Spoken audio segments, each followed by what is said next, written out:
नमस्कार दर्शक बंधु 17 सेप्टेम्बर 2025 बुधवार दिन पड़ुअछि विश्वकर्मा पूजा। चलित वर्षर विश्वकर्मा पूजा को बहुत खास और दुर्लभ करी मना जाइअछि कारण एही दिन कन्या संक्रांति मध्य पड़ुछि एवं एही दिन एकादशी मध्य पड़ुअछि। तो गोटे दिन रे एकादशी संक्रांति विश्वकर्मा पूजा पड़ुअछि तेबे ଏହି ଗୋଟିଏ ଦିନକୁ ବହୁତ ହିଁ ଶୁଭ ଦିନ ବୋଲି ମନାଯାଇଅଛି। ଏହି ବିଶ୍ୱକର୍ମା ପୂଜା ଦିନ ଅନେକ ଶୁଭ ଯୋଗର ନିର୍ମାଣ ହେବାକୁ ଯାଉଛି। ଆୟୁଷ୍ମାନ ଯୋଗ, ମହାଲକ୍ଷ୍ମୀ ଯୋଗ, ଅମୃତ ସିଦ୍ଧି ଯୋଗ ଏପରି ସମ୍ପୂର୍ଣ୍ଣ 62 ପ୍ରକାରର ଶୁଭ ଯୋଗର ସଂଗଠିତ ହେବାକୁ ଯାଉଛି। ତ ଦର୍ଶକ ବନ୍ଧୁ ଆଜିର ଏହି ଭିଡ଼ିଓଟି ଆପଣଙ୍କ ପାଇଁ ବହୁତ ହିଁ ଖାସ୍ ଏବଂ ବିଶେଷ ହେବାକୁ ଯାଉଛି କାରଣ ଆଜିର ଏହି ଭିଡ଼ିଓରେ ଆପଣମାନଙ୍କୁ ଏପରି ଏକ ଚେର ବିଷୟରେ କହିବାକୁ ଯାଉଛି ଯାହାକୁ ଯଦି ଏହି ବିଶ୍ୱକର୍ମା ପୂଜା ଦିନ ନିଜ ଘରକୁ ନେଇ ଆସୁଛନ୍ତି ତ ନିଶ୍ଚିତ ଭାବରେ ଆପଣଙ୍କ ଜୀବନରେ ଚାଲିଥିବା ଅନେକ ସମସ୍ୟାକୁ ଦୂର କରିଦେଇ ପାରିବ। ବନ୍ଧୁ ଆଜିର ଏହି ଭିଡ଼ିଓରେ ମୁଁ ଆପଣମାନଙ୍କୁ ଯେଉଁ ଗଛର ଚେର ବିଷୟରେ କହିବି ତ ଏହି ଯେଉଁ ଗଛଟି ହୋଇଥାଏ ତାହା ଆମକୁ ବହୁତ ସାଧାରଣ ବୋଲି ମନେ ହୋଇଥାଏ କାରଣ ଏହି ଗଛଟି ବହୁତ ସହଜରେ ପ୍ରତ୍ୟେକ ସ୍ଥାନରେ ମିଳିଯାଏ। ଆମେ ସମସ୍ତେ ଏହି ଗଛ ସହିତ ପରିଚିତ ଅଟେ ଏବଂ ଏହି ଗଛ ଆମ ପାଇଁ ବହୁତ ସାଧାରଣ ମଧ୍ୟ ଅଟେ, ମାତ୍ର ଏହାର ଗୁଣ ଅସାଧାରଣ ଅଟେ ଯାହାକି ଆମ ସମସ୍ତଙ୍କୁ ଜଣା ନଥାଏ। ଦର୍ଶକ ବନ୍ଧୁ ଯଦି ଆପଣ ଥରେ ବି ଏହାର ଚମତ୍କାରୀ ଗୁଣ ଜାଣିଯାଆନ୍ତି ତ ନିଶ୍ଚିତ ଭାବରେ ଏହି ଗଛଟିକୁ ଆପଣ ଆଉ ସାଧାରଣ ଗଛ ବୋଲି ଭାବିବେ ନାହିଁ କାରଣ ଏହା ଆପଣଙ୍କ ଜୀବନକୁ ସମ୍ପୂର୍ଣ୍ଣ ଭାବରେ ବଦଳାଇ ଦେବ। ଦର୍ଶକ ବନ୍ଧୁ ଆମ ଜୀବନରେ ଗଛଲତା ମାନଙ୍କର ବହୁତ ଅଧିକ ମହତ୍ତ୍ୱ ରହିଛି କାରଣ ଏପରି କିଛି ବୃକ୍ଷଲତା ରହିଥାନ୍ତି ଯେଉଁମାନଙ୍କୁ ଆମେ ଦେବୀ ଦେବତା ଭଳି ପୂଜା କରିଥାଉ। ସେମାନେ ଆମ ପାଇଁ ଦେବତୁଲ୍ୟ ହୋଇଥାନ୍ତି। ଏହି ଗଛ ଗୁଡ଼ିକୁ ପୂଜା କରିବା ଦ୍ୱାରା ମନସ୍କାମନା ପୂର୍ଣ୍ଣ କରିବାରେ ବହୁତ ସହାୟକ ହୋଇଥାଏ ଏବଂ ଏପରି କିଛି ଅନେକ ଗଛ ରହିଥାଏ ଯେଉଁଗୁଡ଼ିକ ଔଷଧୀୟ ଗୁଣରେ ଭରି ହୋଇ ରହିଥାଏ ଏବଂ ଆମର ଜୀବନ ରକ୍ଷା କରିବାରେ ମଧ୍ୟ ଏହି ଗଛ ଗୁଡ଼ିକର ଅନେକ ଉପକାର କରିଥାନ୍ତି। ତ ବୃକ୍ଷଲତା ମାନେ ନିଶ୍ଚିତ ଭାବରେ ଆମକୁ ଅନେକ ଗୁଡ଼ିଏ ଚମତ୍କାରୀ ଲାଭ ପ୍ରଦାନ କରିଥାନ୍ତି। ଏହି ଦିନ ଘରକୁ ନେଇ ଆସନ୍ତୁ ଏହି ଗଛର ଚେରକୁ, ଆପଣଙ୍କ ଜୀବନରେ ଚାଲିଥିବା ସମସ୍ତ ଦୁଃଖ କଷ୍ଟ ଏବଂ ସମସ୍ୟାର ହୋଇଯିବ ଅନ୍ତ। ଏହା ସହିତ ଆପଣଙ୍କର ସମସ୍ତ ମନସ୍କାମନା ମଧ୍ୟ ପୂର୍ଣ୍ଣ ହେବ। ଆମ ଜୀବନରେ ଧନ ଜନିତ ସମସ୍ୟା ହଉ, ଚାକିରିକୁ ହଉ ନେଇ କିଛି ବି ବେପାର ବାଣିଜ୍ୟକୁ ନେଇ ହଉ, ଏହି ସବୁ ସମସ୍ୟାକୁ ଦୂର କରିବ ଏହି ଗଛର ଚେର। ଅନେକ ପ୍ରକାରର ରୋଗ ବ୍ୟାଧିରୁ ଏହି ଗଛରେ ଆପଣଙ୍କୁ ରକ୍ଷା କରିଥାଏ। ବନ୍ଧୁମାନେ ଏହି ଗଛଟି ସହିତ ଆପଣମାନେ ସମସ୍ତେ ଭଲ ଭାବରେ ପରିଚିତ ଥିବେ ଏବଂ ଏହି ଗଛଟିକୁ ଏକ ସାଧାରଣ ଗଛ ବୋଲି ଅଣଦେଖା କରିଦେଇଥିବେ। ଏମିତିକି ଯଦି ଆପଣଙ୍କ ଘର ପାଖରେ ଏହି ଗଛ ଉଠିଥିବ ତେବେ ଆପଣ ଏହି ଗଛକୁ ଅନାବନା ଗଛ ଭାବି ଓପାଡ଼ିକି ଫୋପାଡ଼ି ମଧ୍ୟ ଦେଉଥିବେ। ତେବେ ବନ୍ଧୁମାନେ ଆପଣ ଜାଣି ରଖିବା ଉଚିତ ଯେ ଏହା କୌଣସି ଅନାବନା ଗଛ ନୁହେଁ। ଏହା ଏକ ଏପରି ଚମତ୍କାରୀ ଗଛ ଯେଉଁଥିରେ ଭଗବାନ ଶିବଶଙ୍କର, ଭଗବାନ ଶନିଦେବ ଏବଂ ମା ଲକ୍ଷ୍ମୀଙ୍କର ବାସ ହୋଇଥାଏ। ଏମିତିକି ଏହି ଗଛ ମୂଳରେ ମା ଗଙ୍ଗାଙ୍କର ମଧ୍ୟ ବାସ ଥାଏ। ତେବେ ଆପଣ ଯଦି ଏହି ଗଛର ତାନ୍ତ୍ରିକ ଏବଂ ଆୟୁର୍ବେଦିକ ଗୁଣ ବିଷୟରେ ଜାଣିନେବେ ତେବେ ଆପଣଙ୍କ ପାଇଁ ମଧ୍ୟ ଏହି ଗଛଟି ଅତ୍ୟନ୍ତ ମୂଲ୍ୟବାନ ହୋଇଥିବ ଏବଂ ଏହି ଗଛଟିକୁ ଆପଣ ମଧ୍ୟ ଆପଣଙ୍କ ଦିନଚର୍ଯ୍ୟାରେ ବ୍ୟବହାର କରିବାକୁ ଲାଗିବେ। ଯଦି ଆପଣ ନିଜ ଜୀବନରେ ଦୁଃଖ, ଦରିଦ୍ରତା, କଷ୍ଟ ଏବଂ ଅନେକ ଗୁଡ଼ିଏ ସମସ୍ୟା ପାଇଁ ଚିନ୍ତିତ ଅଛନ୍ତି ତେବେ ଏହି ଗଛର ବ୍ୟବହାର କରି ଆପଣ ସେ ସମସ୍ତ ସମସ୍ୟାରୁ ମୁକ୍ତି ପାଇପାରିବେ। ସରଳ ଭାଷାରେ କୁହାଯାଇଛି ଯେ ଯଦି ଆପଣଙ୍କ ଜୀବନରେ ଧନଜନିତ ସମସ୍ୟା ଅଛି ତେବେ ଏହି ଗଛକୁ ଭଲ ଭାବରେ ସାଧନା କରିବାକୁ ହେବ ଅର୍ଥାତ୍ ଗଛ ସହିତ ଜଡ଼ିତ ଉପକାର ଗୁଡ଼ିକୁ ଆପଣ ସଠିକ୍ ଭାବରେ କରି ତେବେ ମା ଲକ୍ଷ୍ମୀଙ୍କର କୃପା ପ୍ରାପ୍ତ ହେବ। ଆପଣଙ୍କ ଜୀବନରେ ଚାଲିଥିବା ସମସ୍ତ ଧନଜନିତ ସମସ୍ୟାର ମଧ୍ୟ ସମାଧାନ ହୋଇଯିବ ଏବଂ ବିଭିନ୍ନ ଦିଗରୁ ଆପଣଙ୍କର ରୋଜଗାର ହେବ, ଯାହା ଫଳରେ ଆପଣଙ୍କର ଆର୍ଥିକ ସ୍ଥିତି ମଧ୍ୟ ଧୀରେ ଧୀରେ ସୁଦୃଢ଼ ହେବାରେ ଲାଗିବ। ଏମିତିକି ଯଦି ଆପଣ ଶତ୍ରୁଙ୍କ ଦ୍ୱାରା ପୀଡ଼ିତ ହେଉଥିବେ, ଶତ୍ରୁଜନିତ ସମସ୍ୟାର ସମ୍ମୁଖୀନ ହେଉଛନ୍ତି, ତେବେ ସଠିକ୍ ଭାବରେ ଏହି ଗଛକୁ ସାଧନା ନେବେ। ଭଗବାନ ଶନିଦେବଙ୍କ କୃପାରୁ ଆପଣଙ୍କୁ ଶତ୍ରୁ ପୀଡ଼ାରୁ ମଧ୍ୟ ମୁକ୍ତି ମିଳିବ। ଏମିତିକି ଯଦି ଆପଣ ଅନ୍ୟ କିଛି ଦିଗରୁ ସମସ୍ୟା ପାଇଁ ଚିନ୍ତିତ ଥିବେ, ଆପଣଙ୍କ ଭାଗ୍ୟ ଆପଣଙ୍କୁ ସାଥ ଦେଉନଥିବ, ତେବେ ଆପଣଙ୍କୁ ସଠିକ୍ ଭାବରେ ଏହି ଗଛଟିକୁ ସାଧନା କରିବାକୁ ହେବ ଏବଂ ପ୍ରଭୁ ଭୋଳାଶଙ୍କରଙ୍କର ଆଶୀର୍ବାଦ ପ୍ରାପ୍ତ କରିବାକୁ ହେବ। ଏବଂ ଆପଣ ଯଦି ପ୍ରଭୁ ଭୋଳାଶଙ୍କରଙ୍କୁ ପ୍ରସନ୍ନ କରିନିଅନ୍ତି, ତେବେ କାଳ ବି ଆପଣଙ୍କର କିଛି ଅସୁବିଧା କରିପାରିବ ନାହିଁ। କାରଣ ଭୋଳାଶଙ୍କର ହେଉଛନ୍ତି କାଳଙ୍କର କାଳ ମହାକାଳ। ତାଙ୍କର ଆଶୀର୍ବାଦ ଯାହାକୁ ପ୍ରାପ୍ତ ହୋଇଥାଏ, ଦୁନିଆର କୌଣସି ବି ଶକ୍ତି କିଛି ବି କରିପାରିବେ ନାହିଁ। ତେବେ ବନ୍ଧୁମାନେ, ଏହି ଗଛର କେଉଁ ଭାଗ ଆପଣଙ୍କୁ କେଉଁ ପରିମାଣରେ ବ୍ୟବହାର କରିବାକୁ ହେବ, ସେ ବିଷୟରେ ଜାଣିବାକୁ ଗୁରୁତ୍ୱପୂର୍ଣ୍ଣ ଅଟେ ଏବଂ ଯେଉଁ ବିଷୟରେ ଆଜି ମୁଁ ଆପଣଙ୍କୁ ଏହି ଭିଡ଼ିଓରେ କହିବାକୁ ଯାଉଛି, ତେବେ ବନ୍ଧୁମାନେ, ଏହି ଗଛର ଦୁଇଟି ଗୁଣ ରହିଛି। ସେଗୁଡ଼ିକ ହେଲା ତାନ୍ତ୍ରିକ ଗୁଣ, ଆୟୁର୍ବେଦିକ ଗୁଣ। ଆୟୁର୍ବେଦିକ ଗୁଣ ଅର୍ଥାତ୍ ଯଦି ଆପଣ କୌଣସି ରୋଗରୁ ନେଇ ଚିନ୍ତିତ ଅଛନ୍ତି, କୌଣସି ରୋଗ ପିଛା ଆପଣ ଲକ୍ଷ ଲକ୍ଷ ଟଙ୍କା ଖର୍ଚ୍ଚ କରୁଛନ୍ତି, ତାପରେ ବି ଆପଣଙ୍କୁ କିଛି ବି ଲାଭ ପ୍ରାପ୍ତି ହୋଇନାହିଁ, ତେବେ ଆପଣ ଏହି ଗଛକୁ ବ୍ୟବହାର କରିପାରିବେ। ଆପଣ ନିଜେ ଦେଖିବେ ଆପଣଙ୍କର ବିମାରୀ ଧୀରେ ଧୀରେ ଭଲ ହେବାକୁ ଲାଗିବ।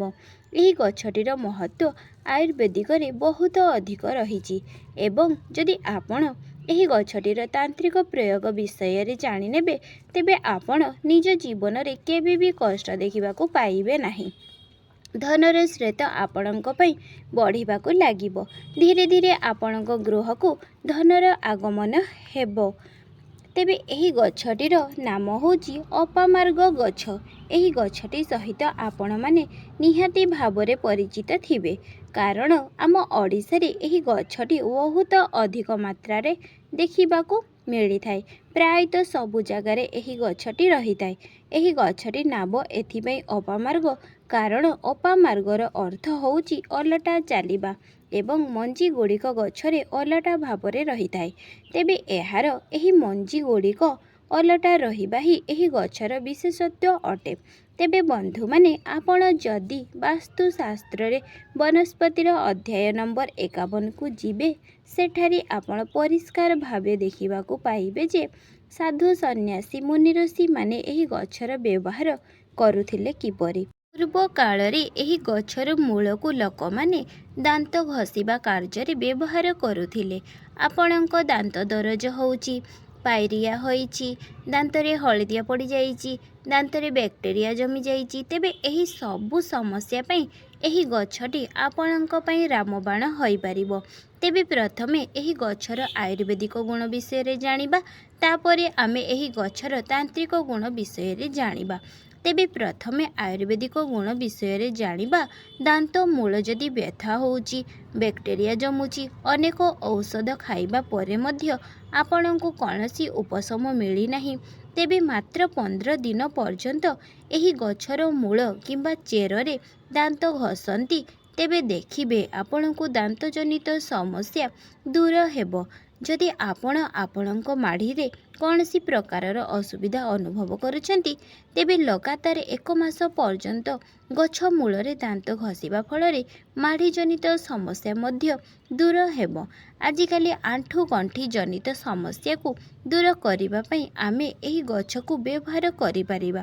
ଏହିଭଳି ଜଟିଳ ପରିସ୍ଥିତିର ସମସ୍ୟାରେ ଏହି ଗଛ ହିଁ ଆପଣଙ୍କୁ ଉପଶମ କରିପାରିବ। ସେଥିପାଇଁ ଆପଣ ଅପାମାର୍ଗ ଗଛର କିଛି ମୂଳ ନେଇ ଆସନ୍ତୁ ଏବଂ ଏହାକୁ ଭଲ ଭାବରେ ଖରାରେ ଶୁଖାଇ ଦିଅନ୍ତୁ। ତାପରେ ଭଲ ଭାବରେ ଶୁଖିଗଲା ପରେ ଚେରରେ ପାଉଡ଼ର ପ୍ରସ୍ତୁତ କରନ୍ତୁ ଏବଂ ତାପରେ ସୋରିଷ ତେଲରେ ଏହି ପାଉଡ଼ରକୁ ଭଲ ଭାବେ ଫୁଟାଇ ଥଣ୍ଡା କରି ଯନ୍ତ୍ରଣା ହେଉଥିବା ସ୍ଥାନରେ ଲଗାଇ ଦିଅନ୍ତୁ। ତେବେ ଏହି ତେଲଟି 2 ମାସ ପର୍ଯ୍ୟନ୍ତ ଲଗାନ୍ତୁ, ଦେଖିବେ ଆପଣଙ୍କୁ ଯନ୍ତ୍ରଣାରୁ ଉପଶମ ମିଳିବ। ଆୟୁର୍ବେଦର ଏହି ଗଛଟିର ବହୁତ ଉପଦେୟତା ଅଛି। ତେଣୁ ଆପଣମାନେ ଏହି ଗଛଟିର ବ୍ୟବହାର କରନ୍ତୁ। ଏହାଦ୍ୱାରା ଆପଣଙ୍କୁ କିଛି ପଇସା ଖର୍ଚ୍ଚ ଦେବାକୁ ପଡ଼ିବ ନାହିଁ, ମାତ୍ର କିଛି ଦିନର ସମୟ ଦରକାର। ତେବେ ଆସନ୍ତୁ ଜାଣିବା ଏହାର ତାନ୍ତ୍ରିକ ଗୁଣ ବିଷୟରେ। ସମାଜରେ ଏପରି କେତେକ ଲୋକ ଅଛନ୍ତି ଯେଉଁମାନେ କି ଶତ୍ରୁ ଦ୍ୱାରା କିଛି ନା କିଛି ଅସୁବିଧା ଭୋଗିଥାନ୍ତି। ସେମାନଙ୍କର ଶତ୍ରୁମାନେ ସର୍ବଦା କିଛି ନା କିଛି କ୍ଷତି କରିଥାନ୍ତି, ଯାହା ଫଳରେ କି ସେମାନଙ୍କୁ ଅନେକ ଦୁଃଖ କଷ୍ଟ ଯନ୍ତ୍ରଣାର ଶିକାର ହୋଇଥାନ୍ତି। ସେଥିପାଇଁ ଆପଣଙ୍କୁ ଶନିବାର ଦିନ ଏହି ଗଛର ପ୍ରୟୋଗ କରିବାକୁ ହେବ। ଶନିବାର ଦିନ ଅପାମାର୍ଗର ମଞ୍ଜି ଛିଡ଼ାଇ ଆଣି ଲାଲି କପଡ଼ାରେ ବାନ୍ଧି ଦେଇ ତାକୁ ଶନି ଦେବତାଙ୍କ ମୂର୍ତ୍ତି କିମ୍ବା ଫଟୋର ଗୋଟିଏ ପାଖରେ ବସାଇ ଦିଅନ୍ତୁ। ଆପଣ କେବେ ବି ଶନି ଦେବଙ୍କର ସାମ୍ନାସାମ୍ନି ବସିବେ ନାହିଁ, ଡାହାଣ କିମ୍ବା ବାମ ପାର୍ଶ୍ୱରେ ବସିବେ। ତାପରେ ଆପଣ ଶନି ଚାଳିଶାର ପାଠ କରନ୍ତୁ। ତେବେ 51 ଥର ଆପଣଙ୍କୁ ଶନି ଚାଳିଶାର ପାଠ କରିବାର ଅଛି। ତାପରେ ସେହି କପଡ଼ାକୁ ଏପରି ସ୍ଥାନରେ ରଖିବେ ଯେଉଁ ସ୍ଥାନରେ କେହି ଯାଉନଥିବେ। ଏହାପରେ ଆପଣ ଦେଖିବେ ଯେ ଆପଣଙ୍କ ଶତ୍ରୁ ତାର ସବୁ ପ୍ରକାରର ଚେଷ୍ଟାରେ ବିଫଳ ହେବ। ଆପଣଙ୍କ ଶତ୍ରୁମାନେ କଦାପି ଆପଣଙ୍କର କ୍ଷତି କରିପାରିବେ ନାହିଁ ଏବଂ ଅକାରଣରେ ଆପଣଙ୍କର ଯିଏ କ୍ଷତି କରିବାକୁ ଚାହୁଁଥିବ ଓଲଟା ତାର ହିଁ କ୍ଷତି ହେବ। ଆପଣ ଯଦି ଚାହୁଁଛନ୍ତି ଆପଣଙ୍କର ବେପାରରେ ଲାଭ ହେଉ, ଉନ୍ନତି ହେଉ, ତେବେ ଏହି ଉପାୟଟି ଆପଣଙ୍କୁ ଶୁକ୍ରବାର ଦିନ କରିବାକୁ ହେବ। ଶୁକ୍ରବାର ଦିନ ଏହାର ମଞ୍ଜିକୁ ଛିଡ଼ାଇ ଆଣି ଲାଲ କପଡ଼ାରେ ବାନ୍ଧି ତା ଉପରେ କିଛି ସିନ୍ଦୁର ରଖିଦିଅନ୍ତୁ। ତାପରେ ଆପଣ ଏହାକୁ ନିଜ ବେପାର ବାଣିଜ୍ୟ ସ୍ଥଳରେ ରଖିଦିଅନ୍ତୁ। ଯେଉଁଠାରେ ଆପଣ ପଇସା ରଖିଛନ୍ତି ସେହି ଡ୍ରରେ ରଖିଦିଅନ୍ତୁ। ଦେଖିବେ ଧୀରେ ଧୀରେ ଆପଣଙ୍କର ବେପାରରେ ଲାଭ ହେବ ଏବଂ ଧନର ବୃଦ୍ଧି ହେବ। ଯଦି ଆପଣଙ୍କୁ ଲାଗୁଛି ଯେ ଆପଣଙ୍କ ପଛରେ ଭୂତ ପ୍ରେତର ପ୍ରଭାବ ରହିଛି, ଆପଣଙ୍କୁ ଭୂତ ପ୍ରେତ ଜନିତ ସମସ୍ୟାର ସମ୍ମୁଖୀନ ହେବାକୁ ପଡ଼ୁଛି କିମ୍ବା ଆପଣଙ୍କ ଉପରେ ତନ୍ତ୍ର ମନ୍ତ୍ରର ପ୍ରୟୋଗ କରାଯାଇଛି, କୌଣସି କଳା ଯାଦୁର ପ୍ରୟୋଗ କରାଯାଇଛି, ତେବେ ଆପଣ ଏହି ଉପାୟଟିର ପାଳନ କରନ୍ତୁ। ଏହି ଉପାୟଟି କରିବା ପରେ ଆପଣଙ୍କ ଉପରେ କୌଣସି ବି ନକାରାତ୍ମକ ଶକ୍ତିର ପ୍ରଭାବ ପଡ଼ିବ ନାହିଁ। ତେବେ ସୋମବାର ଦିନ ଆପଣ ଗୋଟିଏ ଅପାମାର୍ଗ ଗଛ ଉପାଡ଼ି ଆଣନ୍ତୁ। ତାର ମୂଳକୁ ଭଲ ଭାବେ ଧୋଇ ନେଇ ଏହାକୁ ନେଇ ଆପଣ ପ୍ରଭୁ ଶିବ ଶଙ୍କରଙ୍କର ଫଟୋ ସାମ୍ନାରେ ବସି 101 ଥର ଓମ୍ ନମଃ ଶିବାୟ ମନ୍ତ୍ରର ଜପ କରନ୍ତୁ। ତାପରେ ଗୋଟିଏ ଚାନ୍ଦିର ତାବିଜରେ ପୂରାଇ ଗଳାରେ ପିନ୍ଧନ୍ତୁ। ଆପଣ ନିଜେ ଦେଖିବେ ଯେତେ ବି ନକାରାତ୍ମକ ଶକ୍ତି, ଭୂତ ପ୍ରେତ କୌଣସିର ପ୍ରଭାବ ପଡ଼ିବ ନାହିଁ। ସମାଜରେ ଆପଣ ମାନ ସମ୍ମାନ ପଦ ପ୍ରତିଷ୍ଠା ବୃଦ୍ଧି କରିବା ପାଇଁ ଚାହୁଁଛନ୍ତି, ତେବେ ଏହି ଉପାୟଟି ପ୍ରୟୋଗ କରନ୍ତୁ। ଏହା ଆପଣଙ୍କ ଜୀବନରେ ଫଳପ୍ରଦ ହେବ। ତେବେ ନିଶ୍ଚିତ ଭାବେ ଆପଣ ଏହା ଜାଣନ୍ତି ମଙ୍ଗଳବାରଟି ପ୍ରଭୁ ହନୁମାନଙ୍କୁ ସମର୍ପିତ ଅଟେ। ତେବେ ମଙ୍ଗଳବାର ଦିନ ଏହି ଗଛକୁ ଉପାଡ଼ି ଆଣି ଚେରକୁ ଭଲ ଭାବେ ଶୁଖାଇ ଦିଅନ୍ତୁ।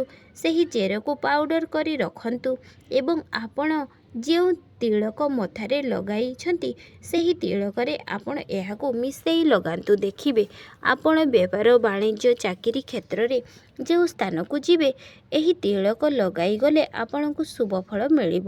ଏହାଦ୍ୱାରା ଏହାକୁ ତିଳକ କରି ଲଗାଇବା ଦ୍ୱାରା ଆପଣଙ୍କ କୁଣ୍ଡଳୀରେ ମଙ୍ଗଳ ଗ୍ରହ ମଧ୍ୟ ମଜବୁତ ହୋଇଥାଏ।